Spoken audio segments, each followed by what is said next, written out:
Lagian kan gue udah bilang, gue nggak gila-gila masuk surga, say. Gue mah di neraka juga udah nggak apa-apa. Happy, ketemu teman-teman gue banyak. Siapa tahu nanti gue bisa bikin acara di situ. Ketemu Michael Jackson. Nah, ketemu Michael Kapan Jackson. lagi Ketemu siapa lagi? Banyak. Whitney mau meninggal? Belum. Anjing. Udah, Cok. Bukan, penyanyi reggae cewek yang meninggal gara-gara overdosis tuh siapa? White siapa tuh? Amy Whitehouse. Gue ketemu Amy Whitehouse di neraka. Terus gue ketemu siapa lagi? Jaga nanti Beyonce. Gue mending masuk neraka aja. Di situ gue banyak ketemu sama artis-artis juga.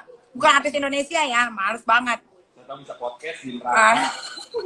Subhanallah walhamdulillah wa la ilaha illallah. Bismillah. Jika yang mengucapkan itu adalah ahli la ilaha illallah,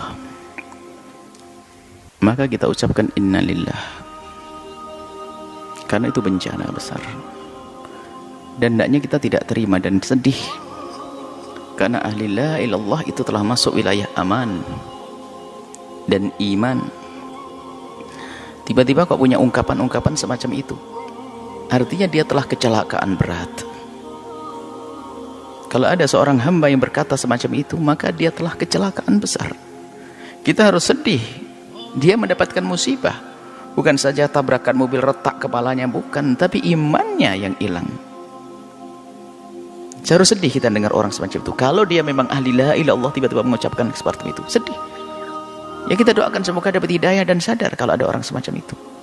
Adapun hukumnya orang mengucapkan kalimat yang merendahkan surga dan neraka, Ibnu Hajar dalam Qawatiknya dan menjelaskan termasuk adalah hal yang menjadikan seseorang itu keluar dari iman adalah merendahkan surga dan merendahkan neraka. Ini yang pertama. Kemudian jika ada orang mengucapkan semacam itu, kita sedih. Kullun muyassarun lima khuliqalah. Hadis Imam Bukhari Muslim meriwayatkan hadis ini. Kullun muyassarun lima khuliqalah. Semua orang itu akan Allah mudahkan sesuai dengan tujuannya itu di mana nanti. Kalau ahli surga akan dimudahkan oleh Allah untuk meniti jalan surga. Kalau ahli neraka akan dimudahkan oleh Allah meniti jalan neraka. Tidak usah kita menilai orang, tidak perlu juga kita mengatakan kalau dia adalah telah meniti ke neraka. Tidak, itu nasihat untuk kita kok semuanya. Artinya begini, yuk kita sadar semuanya. Saya, Anda, termasuk orang yang mengucapkan kalimat seperti itu, ayo kita sadari. Bahwasanya kalau memang orang itu ahli surga, dia akan dimudahkan untuk meniti amalan-amalan ahli surga. Tapi kalau ternyata memang ahli neraka, kita itu susah melakukan kebaikan. Jalannya ya kayak tiba-tiba mengucapkan kalimat semacam itu. Hati-hati. Mari kita koreksi diri kita sendiri. Nggak usahlah ngoreksi orang. Semoga kalau memang yang mendengar, yang mengucapkan kalimat seperti itu bisa mendengar kalimat kami ini, semoga bisa sadar. Artinya apa? Selagi tiba-tiba kok punya kalimat nggak bener, perilaku nggak bener ini, jangan-jangan kita ini, naudzubillah, jangan-jangan ahli neraka, kan begitu. Segera tarik kebiasaan jelek ini. Jangan sampai terus berlanjut dengan merendahkan neraka, merendahkan surga dengan kalimat ini. Sebab apa? Tanda-tanda ahli neraka ya seperti itu. Dari omongannya menghantarkan neraka. Apalagi mengatakan sudah nggak terobsesi lagi dengan surga tidak ini. Wah, ini bahaya banget. Artinya ya, cuman kita tidak boleh menunjuk di ahli neraka, akan tapi siapapun yang punya perilaku ungkapan semacam itu, ini artinya adalah muyassarun, dia dimudahkan menuju neraka kalau memang tempatnya adalah tempatnya neraka. Naudzubillah. Makanya yang ada sedih kita mendengar orang yang mengaku dia beriman tiba-tiba seperti itu. Karena apa? Dia lepas dan berrel kemuliaan dia telah lepas. Ini kemudian selanjutnya sangat berbahaya sekali jika ada orang sudah tidak percaya dengan hari pembalasan. Bahaya sekali. Dan Anda pun jangan bergaul dengan orang yang semacam itu, karena urusan Anda dengan dia hanya untuk kepentingan dia saja di dunia. Karena dia tidak pernah berpikir kemaslahatan nanti di akhirat, sehingga dia mungkin berbuat apa saja. Apalagi yang merendahkan neraka. Siapapun kalau sudah menganggap neraka bukan sesuatu yang menakutkan, bukan menganggap bahwa di situ ada murka Allah. Kalau orang sudah menganggap neraka bukan tempatnya murka Allah, maka ketahuilah apa yang terjadi. Kalau itu dengan keyakinan, kalau orang yang mengatakan seperti itu dengan keyakinan memang dia tidak takut neraka, apa yang terjadi? Dia tidak akan menghindar dengan satupun dari dosa. Semua dosa akan dilakukan. Kenapa? Dia nggak takut neraka kok. Maka paling bahayanya manusia kalau sudah tidak percaya dengan hari pembalasan atau meremehkan hukuman di hari pembalasan. Karena apa? Bagi dia apapun yang saya lakukan, saya tidak peduli dengan pembalasan. Na'udzubillah. Maka manusia ini adalah paling bahaya manusia. Suaminya akan ketakutan, istri akan ketakutan. Karena apa? Dia bahaya. Dia bisa melakukan apa saja. Karena apa? Bagi dia neraka enteng. Anda mau jual beli dengan orang ini, dia bisa saja menipu Anda. Kenapa? Dia tidak peduli kok. Menipu bikin masuk neraka, saya cari teman saya banyak di sana. Urusan yang lainnya, culas, bohong, mengambil haknya orang lain, zina, segala macam, bisa saja dilakukan. Kenapa? Karena dia sudah tidak peduli dengan neraka. Bahaya sekali manusia semacam itu. Makanya hendaknya jika ada orang semacam itu, ya kita tolong, kita sadarkan. Bahaya sekali itu. Dan ini nggak perlu orang semacam itu perlu kita bela, kita na'udzubillah. Justru cara membelanya adalah yuk kita ingatkan, saudaraku kalau tidak laki-laki, saudariku, ayo jangan lakukan itu, bahaya itu. Dan orang ini sudah bayangkan, kalau orang masih percaya dengan hari pembalasan, ada hitungannya nanti di akhirat, ada pertimbangannya. Kalau aku melakukan nanti dibalas, melakukan nanti dibalas oleh Allah, dia akan ada remnya. Tapi kalau sudah nggak takut dengan neraka, tidak punya rem sama sekali.